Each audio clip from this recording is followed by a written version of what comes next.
सबसे पहले हमारे पास है कि the actual process of the protein synthesis take place on a ribosome that serves as a workbench with mRNA acting the blueprint. ये जो ribosome है ये एक वर्क बेंच की तरह काम करता है। राइबोसोम इतना इंपॉर्टेंट होता है कि राइबोसोम के बिना ट्रांसलेशन होता ही नहीं है। तो ये इसके लिए एक रीढ़ की हड्डी की तरह काम करता है राइबोसोम प्रोटीन के सिंथेसिस में। और ये जो आपके पास मैसेंजर आरएनए होते हैं वो कुछ प्रिंट की तरह होता है, लेकिन जब राइबोसोम उसके साथ मिल जाता है तो वो प्रोटीन की सिंथेसिस में एक पेपर निकल जाता है। ठीक है, कुछ इस तरह का प्रोसेस ये लोग कहते हैं। अच्छा, नेक्स्ट पॉइंट कहते हैं prokaryotic ribosomes have a sedimentation value of 70s। Prokaryotic के राइबोसोम्स की अगर वैल्यू आप देख ले तो तकरीबन 70s है। वो 70s का मतलब ये हुआ कि उसका एक सब यूनिट आपके पास राइबोसोम का जो है वो 30s है और दूसरा सब यूनिट 50s है। दर हकीकत में तो ये 80s बनती है, लेकिन यहाँ पे 70s क्यों होते हैं? क्योंकि जब ये इकट्ठे हो जाते हैं तो इसका कुछ पार्ट यूज़ हो जाता है, जिसकी वजह से ये 70s में कन्वर्ट हो जाता है।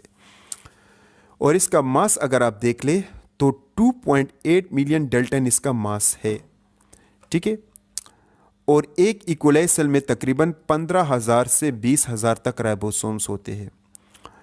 तो सेल का अगर मास आप देख ले, ओवरऑल सेल अगर आप देख ले तो उसमें 15% राइबोसोम्स अमाउंट होते हैं एक इकोलाई सेल में।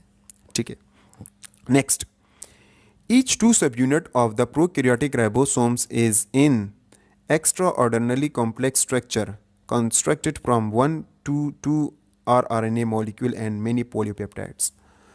राइबोसोम्स के वाले से बात कर रहे हैं कि ये जो राइबोसोम्स है अगर इसका स्ट्रक्चर आप देख ले कि ये किस तरह बनता है, तो राइबोसोम में दो चीज़ें काफ़ी इंपॉर्टेंट होते हैं।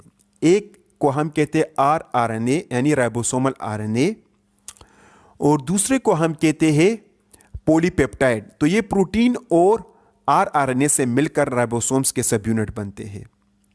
कभी कभार ये जो राइबोसोम होता है ये तो आरएनए के तौर पर भी काम करता है, तो कभी कभार ये एक एंजाइम के तौर पर भी काम करता है, इसको हम राइबोजाइम भी कह सकते हैं।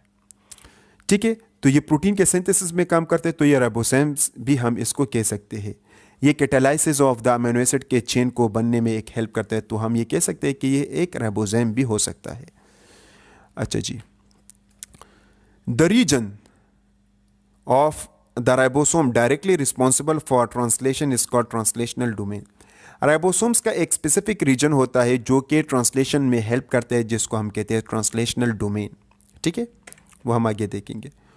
Both subunit contribute to this domain, और दोनों जो सब यूनिट होते हैं वो एक दूसरे के साथ इसके यानी दोनों सब यूनिट जब इकट्ठे हो जाते हैं तो वो एक ट्रांसलेशनल डोमेन बना देते हैं। इसलिए ट्रांसलेशन डोमेन बनाते हैं क्योंकि उसके बाद फिर आपके पास ट्रांसलेशन का अमल होता है। ठीक है, next, the 16S RNA of the 30S subunit is needed for the initiation of the protein synthesis in bacteria। 30S subunit जो राइबोसोम का होता है जिसमें 16S RNA होता है, वो असल में इनिशिएशन ऑफ प्रोटीन में एक अहम रोल अदा करता है। आप सब लोगों को पता है कि प्रोटीन के सिंथेसिस के भी 3 स्टेजेस होते हैं, initiation of translation, elongation of translation और टर्मिनेशन ऑफ ट्रांसलेशन। तो जब इनिशिएशन ऑफ ट्रांसलेशन होता है तो इसमें 16S RNA और जो 30S सब यूनिट होता है तो वो काफ़ी इंपॉर्टेंट होता है। अच्छा जी, अब राइबोसोम्स के स्ट्रक्चर के हवाले से थोड़ा सा पढ़ते हैं कि राइबोसोम का स्ट्रक्चर तकरीबन किस तरह होता है। ये राइबोसोम का जो है 30S सब यूनिट है, छोटा वाला। ठीक है, जिसका मास तकरीबन आपके पास 0.9 × 10⁶ डेल्टन है। इसमें आपके पास क्या होता है, इसमें आपके पास 16S RNA होता है और 21 पॉलीपेप्टाइड चेन होता है यानी अमीनो एसिड का चेन होता है, और ये दोनों मिलकर आपके पास 30S सब यूनिट ऑफ द राइबोसोम बनाता है। फिर इसी तरह ये आपके पास large subunit of the RNA है। इसमें क्या होता है, इसमें आपके पास 5S RNA से ये मिलकर बनता है, 23S RNA से मिलकर बनता है। ये दोनों इकट्ठे होकर 50S मतलब बना लेते हैं, और इसके साथ 34 पॉलीपेप्टाइड चेन। तो ये तीनों मिलकर आपके पास 50S राइबोसोम का सब यूनिट बनाता है, जो कि एक लार्ज सब यूनिट है। और इसका अगर वेट आप देख ले तो 1.8 × 10⁻⁶ डेल्टन है। ठीक है, तो ये दोनों जब इकट्ठे हो जाते हैं तो इससे 70s राइबोसोम बन जाता है, जिनका वेट आपके पास 2.8 इंटू 10⁶ डेल्टन होता है, और फिर उसको हम कहते हैं 70s। इसका जो डायमीटर आप देख ले तो तकरीबन 20 नैनोमीटर इसकी डायमीटर होती है। नेक्स्ट, ये आपके पास कुछ और स्ट्रक्चर है राइबोसोम्स के, ठीक है। ये जो स्ट्रक्चर है ये वाला बिल्कुल ऊपर वाले के स्ट्रक्चर की तरह है, ठीक है। और ये जो नीचे वाला है ये आपके पास मेरे ख्याल में यूकैरियोटिक का स्ट्रक्चर है, ठीक है। तो इसके स्मॉल सब यूनिट के ये जो एरिया है, ये वाला एरिया, इसको हम कहते हैं क्लिफ्ट, और इसके इस एरिया को हम कहते हैं प्लेटफॉर्म। प्लेटफॉर्म जो है ये लार्ज सब यूनिट में भी प्लेटफॉर्म होता है। तो स्मॉल सब यूनिट और लार्ज सब यूनिट के प्लेटफॉर्म आपस में जब मिल जाते हैं तो एक बड़ा सब यूनिट ऑफ राइबोसोम बन जाता है। इस क्लिफ्ट एरिया में क्या होता है, क्लिफ्ट एरिया में आपके पास मैसेंजर आरएनए आकर बाइंड होता है, या ये मैसेंजर आरएनए के साथ बाइंड होता है, हम ये कह सकते हैं, ठीक है। तो इसी तरह ये जो नीचे अगर आप देख ले ये डायग्राम, तो ये भी आपके पास small subunit of the RNA है, राइबोसोम है। इसका ये हेड पोर्शन है और ये प्लेटफॉर्म है। और इसी तरह ये आपके पास लार्ज सब यूनिट का ये इसका प्लेटफॉर्म है और इसका हेड पोर्शन है। तो हेड पोर्शन में आपके पास रिज होता है, वेली होता है, सेंट्रल प्रोट्यूबुलेंस स्टॉक होता है। और जब स्मॉल सब यूनिट का प्लेटफॉर्म और लार्ज सब यूनिट का प्लेटफॉर्म मिल जाते हैं तो ये 80s राइबोसोम बना लेते हैं, ठीक है। और इसी तरह ये आप देख सकते हैं ये राइबोसोम का 2 सब यूनिट मिल जाते हैं और इसी तरह फिर ट्रांसलेशन का प्रोसेस स्टार्ट हो जाता है, ठीक है। तो एक और चीज़ मैं आप लोगों को बताना चाहता हूँ राइबोसोम के वाले से, वो है इनके साइट्स।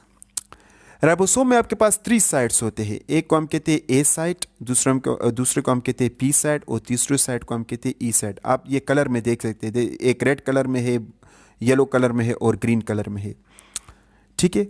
ए साइट यानी जिसको हम कहते हैं अमीनो एसाइल ए बाइंडिंग साइट। यहाँ पर अमीनो एसाइल जो कि जिसमें अमीनो एसिड होता है जो ट्रांसफर आरएनए के साथ, वो आकर इस साइट पर बाइंड होता है। ये जो साइट्स होते हैं ये लार्ज सब यूनिट में भी पाए जाते हैं और स्मॉल सब यूनिट दोनों में पाए जाते हैं, ठीक है।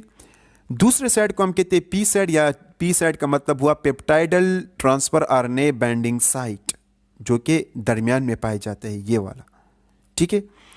तीसरे को हम कहते हैं ई साइट, या एग्जैक्ट भी इसको हम कहते हैं, एग्जैक्ट बाइंडिंग साइट। यहां पर वो ट्रांसफर आरएनए पाए जाते हैं जो कि अनचार्ज होते हैं, जिसका कोई खास फंक्शन नहीं होता है, तो इस एग्जैक्ट साइट से निकल जाता है। पेप्टाइड साइट पर आपके पास जो है वो ट्रांसफर आरएनए पाए जाते हैं जो कि पेप्टाइड चेन कैरी करता है, वो ट्रांसफर है जो कि पेप्टाइड चेन को कैरी करता है, ठीक है। तो ये आपके पास एक साइट्स थे राइबोसोम में जो कि इनका जानना भी निहायत ज़रूरी है। तो ये आपके पास कुछ और स्ट्रक्चर है राइबोसोम।